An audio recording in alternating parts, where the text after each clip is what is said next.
ঠাকুরপুকুরের অভিজাত এলাকায় মহিলার রহস্য মৃত্যু। বাড়ি থেকে উদ্ধার মহিলার মৃতদেহ। শরীরে একাধিক আঘাতের চিহ্ন বলে সন্দেহ পুলিশের। সূত্রের খবর, ভাড়া নিয়ে ঠাকুরপুকুরের অভিজাত আবাসন ডায়মন্ড পার্কে এসেছিলেন মহিলা ও তার এক সঙ্গী। তারপর তিনি ভাড়া বাড়ির ঘর থেকে উদ্ধার মহিলার গলার নলি কাটা দেহ। যেহেতু এলাকায় নতুন, তাই তার পরিচয় জানতে পারছেন না প্রতিবেশীরা। তবে বাড়ির মালিককে জিজ্ঞাসাবাদ করছে পুলিশ। খুনের কারণ নিয়ে চরম ধোঁয়াশা।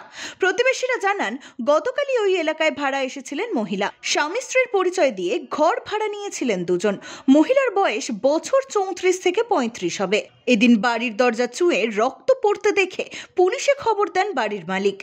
পরে দরজা ভেঙে মহিলার ক্ষতবিক্ষত দেহ উদ্ধার করে পুলিশ। পুলিশ সূত্রে খবর, ঘটনাস্থল থেকে একটি কাটারি উদ্ধার হয়েছে।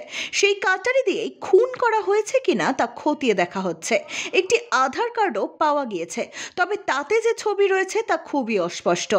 ঘটনার পর থেকেই পলাতক মৃতার সঙ্গী। তার খোঁজ শুরু করেছে পুলিশ। পুলিশ জানিয়েছে, ঘটনার পর থেকেই অভিযুক্তের মোবাইল সুইচড অফ।